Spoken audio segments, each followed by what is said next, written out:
to assist these other organizations in getting their messages out, working under a single command towards a common objective. That's where I think MoveOn.org, if MoveOn.org continues to operate in isolation, our enemy will do what effective opponents do all the time: divide and conquer. Right now, MoveOn.org is getting its butt kicked. It did a brave thing. It took on General Petraeus. But again, I talked about the need to have a campaign. You initiated the action, but now you just dug in and you're getting a counterattack and you don't have a response to that. You're getting beat up. If you're going to act, the enemy reacts, you better be able to act again. They'll react, act again, react again, until you defeat them. That's called the OODA loop. Colonel John Boyd came up with it. That's one of the things I say that the peace movement should focus on. Observe, orient, decide, act. You do that in air-to-air combat, you shoot down the enemy every time. You do that in ground combat, you'll defeat the enemy every time. You do that in ideological warfare, and you will prevail every single time. If you can decide and act quicker than your opponent, they will burn up their resources responding to you, and you will own the ideological field of battle. Excellent. Scott Ritter has been enormously generous with his time. We have, I think, two further questions that have been identified, and maybe we should end after that. There are others? Okay. We can take a few more, but quickly. Please, Betty. Yeah, I'll try to be quick, you know. I want to ask more about, you may have just answered it, if you come back again, in the face of, say, not being heard, being defeated. First, I've got two linked incidents I need to ask you about. When we assume that vigils, in the larger the better, would be interpreted as people are willing to put their bodies on the line and be visible, it's also possible to silence the visibility. And I want to go to another movement. The women's movement had 1 million people down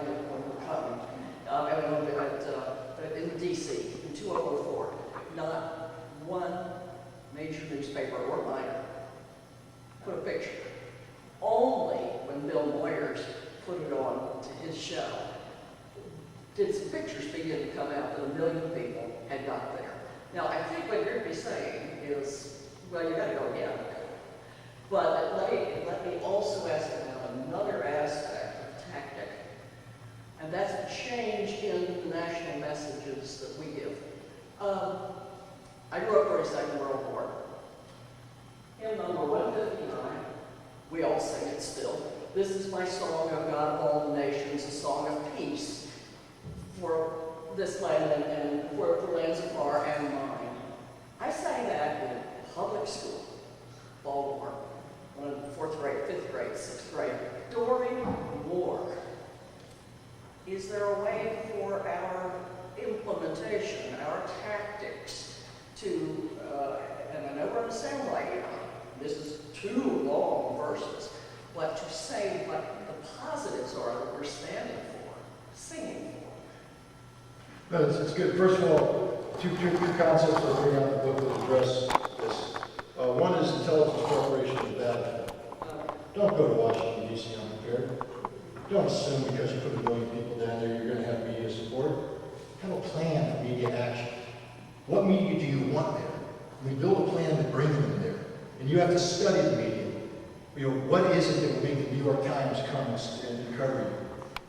You should put an action team together. It's their sole job is to get the New York Times reporter to this event and facilitate access to this event by the New York Times reporter to get the story that reporter wants. It may not be the story you want necessarily, but all you need is the New York Times to report that something occurred.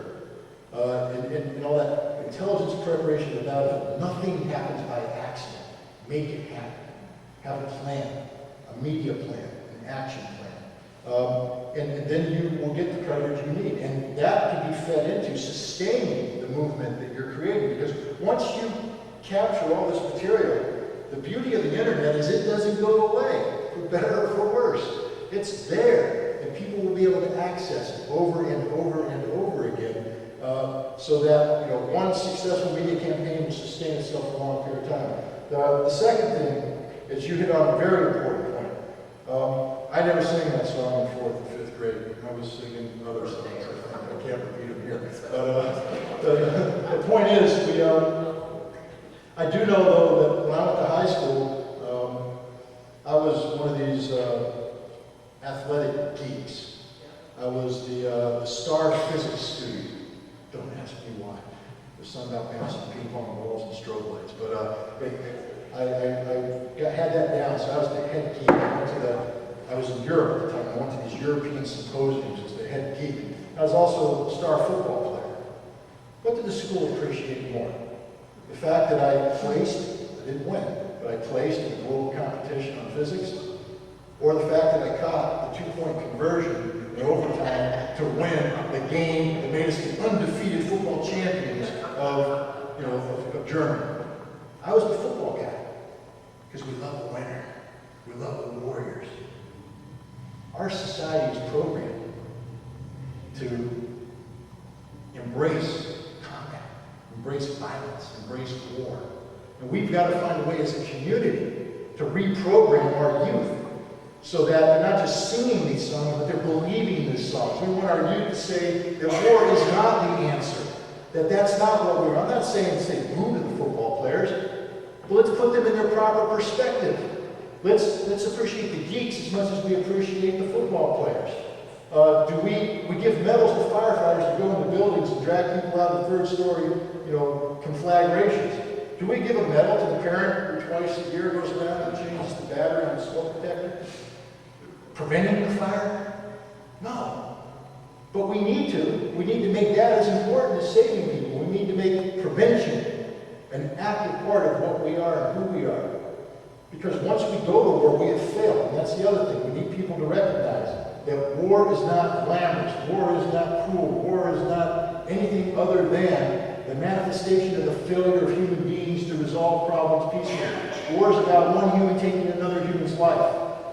And in the future, when we go to war, it should be a national day of mourning, not because we despise our troops, but because we recognize that we have collectively failed. And the day we program our youth to recognize war as a failure of our society, as opposed to being war as the greatest manifestation of our society, we might have a chance of victory. Sure. Yes, please. You've been waiting.